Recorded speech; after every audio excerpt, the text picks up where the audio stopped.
Qual a melhor conduta para paciente que chega com diarreia aguda ou a famosa gastroenterocolite? Quando indicar antibióticos e probióticos antidiarreicos, como loperamida, racecadotrila, está indicado para todos os pacientes? É sobre isso que eu vou falar no vídeo de hoje. Olá, eu sou o Eric Rulli, médico professor, e nesse canal eu mostro para médicos e acadêmicos de medicina como atualizar os seus conhecimentos com muito raciocínio clínico. Então, se você é médico ou acadêmico de medicina e ainda não está inscrito, já se inscreve aqui no canal e não esquece de ativar as notificações. E um aviso muito importante: esse vídeo é para médicos e acadêmicos de medicina, não é para pacientes utilizarem essas informações para se automedicar. Isso é muito grave e perigoso. O paciente precisa passar em atendimento médico e ter o seu tratamento individualizado. Gastroenterocolite, ou a sigla GECA, ou ainda diarreia aguda. Essa é uma condição extremamente frequente no dia a dia, a gente se depara com muitos pacientes com essa condição, e é muito importante que você saiba o manejo adequado desses pacientes, até pela alta prevalência no dia a dia. A gastroenterocolite aguda, ou simplesmente diarreia, pela definição da Organização Mundial da Saúde, ocorre quando são 3 ou mais episódios de evacuações com fezes líquidas ou amolecidas em 24 horas. Essa definição é importante porque muitas vezes o paciente tem um episódio, já procura o pronto atendimento e pela Organização Mundial de Saúde a gente nem classificaria isso como uma gastroenterocolite aguda, e sim um episódio isolado. Mas então essa definição é importante. Além disso, é muito importante a questão do agudo. Agudo a gente considera quando o paciente está tendo essas alterações dentro de um prazo de 14 dias. Sendo que de 14 a 30 dias, persistente, e acima de 30 dias, crônica. E por que é importante essa cronologia, esse tempo de início dos sintomas? Porque quando a gente pensa em diarreia aguda, a grande maioria das vezes é de causa infecciosa, que é o foco desse vídeo, inclusive. Já nos outros tipos, principalmente na diarreia crônica, outros diagnósticos diferenciais é que são mais importantes, como, por exemplo, doença inflamatória intestinal, doença de Crohn, retocolite ulcerativa, síndrome do intestino irritável, intolerância à lactose e assim por diante. Então, aqui o foco vai ser para falar justamente nesses quadros agudos, com menos de 14 dias. E, como eu disse anteriormente, a grande maioria desses pacientes, a causa é infecciosa. Mas é aqui que tem que ter um ponto de atenção, porque quando a gente pensa isso, a tendência é: caramba, se é uma infecção, então eu vou passar antibiótico. E na verdade não, porque muitas das vezes a causa é viral, diversos tipos de vírus podem causar diarreia, o próprio rotavírus, muito conhecido, adenovírus, rinovírus pode causar diarreia. Então, para esses quadros, na verdade, mesmo até quando é um quadro bacteriano, o próprio organismo é que dá conta desse desarranjo, dessa infecção. Então, falando de etiologia, principalmente pensando em infecciosas, ou virais, ou bacterianas, ou até mesmo de protozoários. São as principais causas no dia a dia.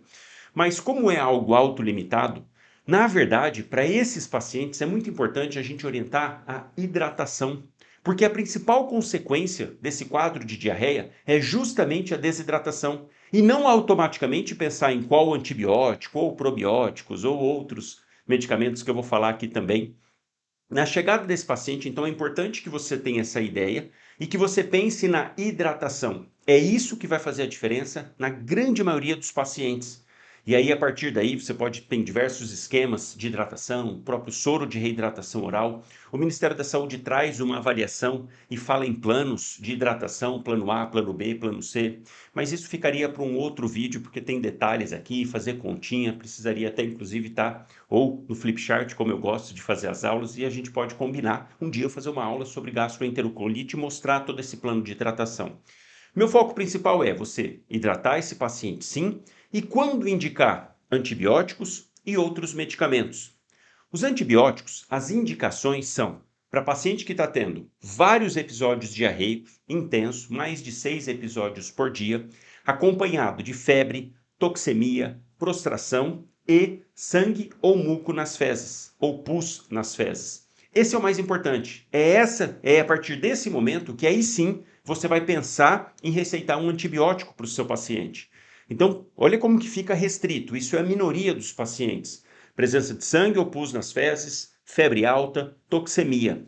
A grande maioria vai vir somente com desidratação. E com desidratação, a gente faz os planos de hidratação. Agora, para esses pacientes que estão apresentando, então, indicação do uso de antibiótico, na atualidade, o Ministério da Saúde ele recomenda 2 antibióticos.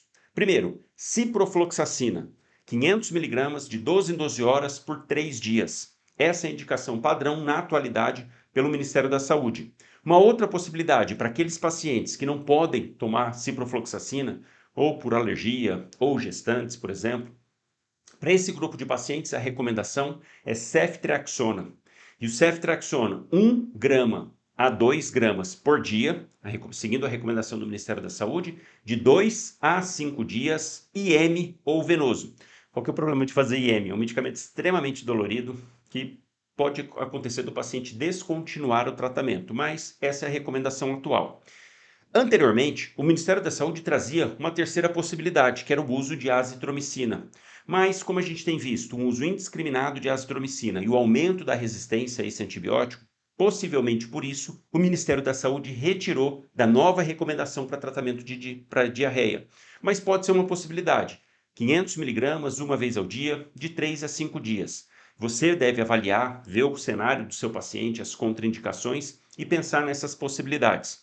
Uma quarta possibilidade que o UpToDate traz, por exemplo, é o uso de sulfametoxazol com trimetoprim. O problema da sulfa é que cada vez mais temos visto uma resistência aumentada da principal bactéria responsável pela gastroenterocolite invasiva, que é a Shigella, que é a que a gente fala de diarreia do viajante. Então, para essa bactéria, sulfa tem se mostrado um antibiótico não muito bom por causa do aumento da resistência. Mas, se na sua região você observa que não tem uma alta resistência à sulfa, pode ser uma possibilidade, ou se o paciente só consegue pegar sulfa no sistema de saúde, enfim, você vai adequar a sua realidade. Mas seguindo as atualizações atuais, o principal é ciprofloxacina e ceftriaxone como segunda escolha, podendo, dependendo aí da sua avaliação, azitromicina ou sulfametoxazol com trimetoprim, dependendo da sua realidade. Então, esse é o tratamento básico para pacientes que estão apresentando diarreia enteroinvasiva. E os outros medicamentos? Probióticos, antidiarreicos como a loperamida, a racecadotrila, estão indicados de rotina? As orientações das diversas sociedades, na atualidade, não recomendam de rotina o uso desses medicamentos, mas são possibilidades. Racecadotrila e loperamida podem ser indicados, e aqui tem uma série de divergências. Se você for olhar do Ministério da Saúde, ele vai falar para não utilizar a loperamida, que nome comercial mais conhecido é o Imosec, não utilizar de rotina. Por quê? Porque esses medicamentos, tanto a racecadotrila quanto a loperamida, não devem ser utilizados para pacientes com diarreia enteroinvasiva, que são justamente esses casos que a gente vai prescrever antibiótico para o paciente. Então, diante dessas condições, não passar esses dois medicamentos. Agora, se o paciente não está com uma diarreia enteroinvasiva, não tem presença de sangue, pus nas fezes, não está com febre alta, não tem toxemia, pode ser uma opção para o paciente.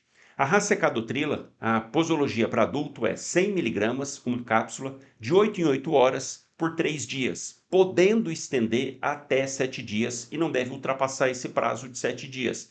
Então, de rotina, pode ser implementado por até 3 dias. E uma opção, uma alternativa à racecadotrila é a loperamida, 2 miligramas o comprimido, e a posologia pode ser 2 miligramas de uma vez, 2 comprimidos de uma vez, cada um com 2 miligramas, então dose de 4 miligramas, e mais um comprimido conforme for tendo diarreia, numa dose máxima diária de 8 comprimidos ou 16 miligramas. Então, de novo, loperamida, 2 comprimidos de uma vez e um comprimido a cada episódio de diarreia. E é muito importante que você oriente o seu paciente, se você for fazer prescrição desses dois medicamentos, que você oriente que o paciente retorne imediatamente, interrompa o uso da medicação e retorne imediatamente para o pronto atendimento, para um local de saúde, caso tenha febre, toxemia, prostração, mal-estar, piora, né, progressão da condição e presença de sangue ou pus nas fezes. Então, interrompe esses medicamentos e vai procurar o pronto atendimento de imediato. Probiótico. Probiótico pode ou não receitar para o paciente? As diversas sociedades, de maneira geral, não recomendam o uso rotineiro de probiótico, porque tem uma indicação fraca, os estudos não mostram um real benefício, essa é a grande verdade. Pode ter um ou outro estudo que parece que mostra um benefício a mais, mas de maneira geral, o próprio Ministério da Saúde, o próprio UpToDate não recomenda de rotina, porque na verdade acaba também encarecendo o tratamento dessa condição, que é uma condição muito frequente e, de novo, autolimitada na grande maioria das vezes. Mas, enfim, você tem toda a autonomia como médico de julgar se prescreve ou não algum probiótico, tenta entender a condição do paciente e pode receitar para o paciente, sim, prejuízo não vai ter. E por último, zinco, que é uma recomendação atual, inclusive, também do Ministério da Saúde, a prescrição de zinco para esses pacientes com diarreia. A grande questão é que o zinco vai trazer benefício caso o paciente tenha deficiência de zinco. Então, a recomendação é de rotina, entre aspas, pelo Ministério da Saúde, principalmente naquelas populações socioeconômicas ruins, com uma condição socioeconômica ruim. Então, para esses pacientes, você pode também passar zinco 20 miligramas uma vez ao dia, de 10 a 14 dias. Mas a comprovação realmente de eficácia está nesse grupo de pacientes que têm deficiências nutricionais. Como no Brasil, em muitas regiões com bastante carência, isso é prevalente, frequente, por isso que é uma recomendação de você fazer essa suplementação de zinco para esse tipo de paciente. Mas então, a partir de hoje, você tem na cabeça certinho para quando indicar realmente antibióticos para o seu paciente, não esquecer da hidratação, que esse é um ponto-chave, esse é um ponto principal. Se atentar muito a pacientes com desidratação grave, que você precisa fazer uma ressuscitação volêmica muito importante, depois um plano de manutenção. Inclusive, se você gostaria de uma aula live, de uma aula completa sobre gastroenterocolites, deixa aqui nos comentários, assim eu posso fazer, faço no Flipchart, mostrando os esquemas diferentes para hidratação, porque dependendo do plano A, plano B, plano C, muda esse esquema de hidratação. Então, se você quer uma aula completa, já deixa aqui nos comentários. Aproveito para pedir que você compartilhe esse vídeo de hoje com seu amigo médico e acadêmico de medicina. Manda para ele, eu tenho certeza que ele vai aproveitar demais esse assunto. É uma condição muito frequente no dia a dia. Então aproveita, manda no grupo da sala, manda no grupo de plantão, traz seu amigo para cá, para ele poder assistir e também se beneficiar com essas informações. No próximo vídeo, eu vou trazer as principais atualizações no tratamento, no manejo de pacientes com cetoacidose diabética.